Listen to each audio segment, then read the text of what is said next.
Hiya. I wanted to record this video in my car on this particular street.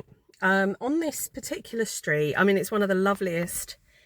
I won't do too much of a pan around, but you could get an idea from the view behind me. We've got a number of clients on this street, and it's one of the loveliest streets in the village. Really beautiful stone built houses. There's 4, 5, 6 bedroom houses here. They're beautiful. What I've noticed for all of the clients here are really lovely, really like my clients here. One thing I notice, and then I wonder what's it like in all the other houses, because I know literally about 10, 12 people down this one street. And so like this morning, I was covering for a member of staff, and when I went in, both of the couple, both of them were on calls. And when I left, they were both on calls. They were both sat at their desk. And what I've noticed over time is that my clients here work really bloody hard. They're working all day long. So sometimes you might get the sun's really come out now. Sometimes you might get people that walk past and go, oh, that's a beautiful house. Oh, I'd love to live in that house. You know what? They're working really bloody hard to keep that house. And so why I wanted to talk about that is the kind of difference of what I'm doing. So now I'm out in my car and I am essentially finished for the day. I've got a few little bits of admin and stuff to do. And it's kind of really, the talk today is about discerning the difference or making a choice as to what you want to do with your life. Because a lot of people, yes, they're going to have some element, well, I don't know how much financial security you can get from a job, because, a lot of people lost jobs in the pandemic and stuff. But people seem to be able to have more consistency of income in a 9 to 5. But the trade-off is that your time is owned, and you're working 9 till 5:30 for the most part. It's quite rare to get part-time hours. If you get part-time hours, I mean, I know when I was working part-time, you're kind of still doing a full-time job and you're really stretched to get those few hours off part-time. It's getting a bit hot when I open the window. And then, so you're making a choice really, aren't you, about whether or not you want to stay in a 9 to 5 and feel safe-ish, like have some security, have some stability of your income coming in, or do you want to make a change where you go into really outside of your comfort zone to try and build a business for yourself, and the instability that comes with that, when you never know if you're going to make sales, you never going to know if you're going to get clients. And then it's kind of, you're taking that risk, aren't you, of coming out of the 9 to 5. But the trade-off, though, is that if you don't make that decision, it's never going to feel comfortable. You're never going to feel, oh, now's the right time. You will always feel like you're going out of your comfort zone when you start your own business. And that's just how it is. The key phrase, I think it was Lisa Nichols that said this phrase. She said, feel the fear and do it anyway. Because sometimes when you feel the fear, if you feel fearful, you therefore think, oh, I shouldn't be doing it then because it's too scary. And it's like, no, it's precisely, that's what you should be doing, because we've only got one shot of this at this life, haven't we? And you want to make it worth something. I mean, if you never took risks, you never get anywhere. The people that are doing really well in life took risks.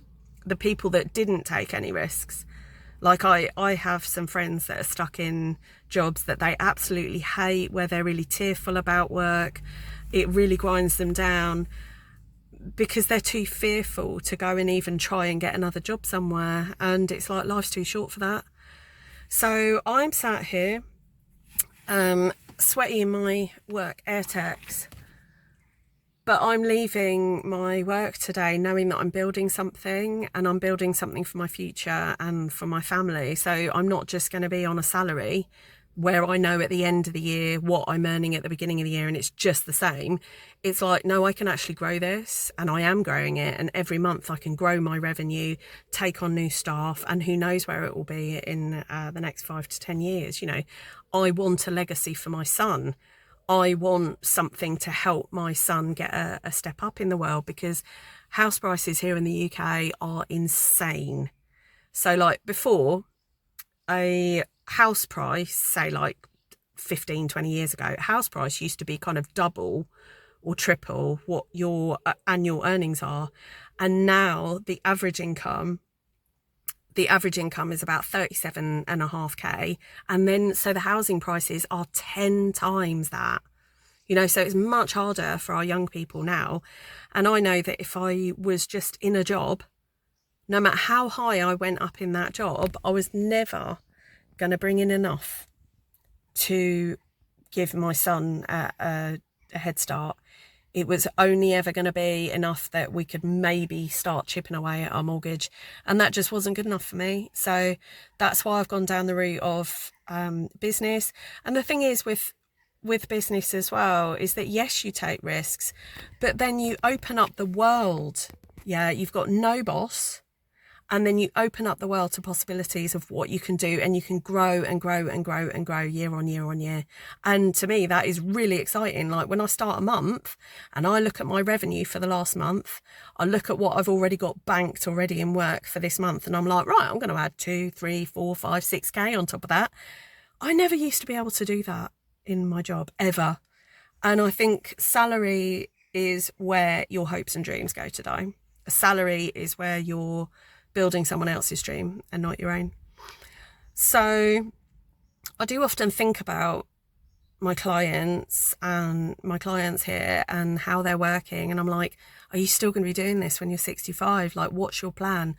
Obviously, when I'm in there cleaning and they're working, we can't get into the depth of that discussion, and it's kind of a bit, you know, sometimes I've had some discussions like that with clients where they're just really unhappy because they're just working too much, and then you just think, what's their plan, you know? Because I'd rather be on the road to really building something for my future, where I will not be working when I'm 65. I can tell you that now. I don't even want to be working when I'm 55. I'm building to retire really early and to travel as soon as my son turns 18.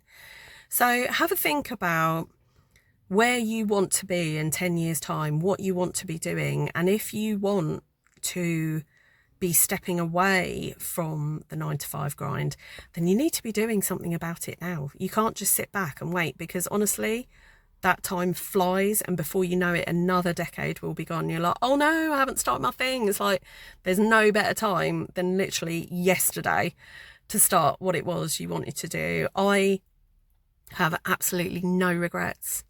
No regrets. And there's been difficult times. Yeah, absolutely. There's been difficult times. Never once would I say I want to go back into employment ever, because it's still better. This is really good, and I can build it, and I'm building it every month, and it's really exciting. Like, it just fires everything in my brain about growth, and like, I am driving it. You know, it's so powerful, and I'm learning so much all the time that I wouldn't really learn like this in a job box, you know.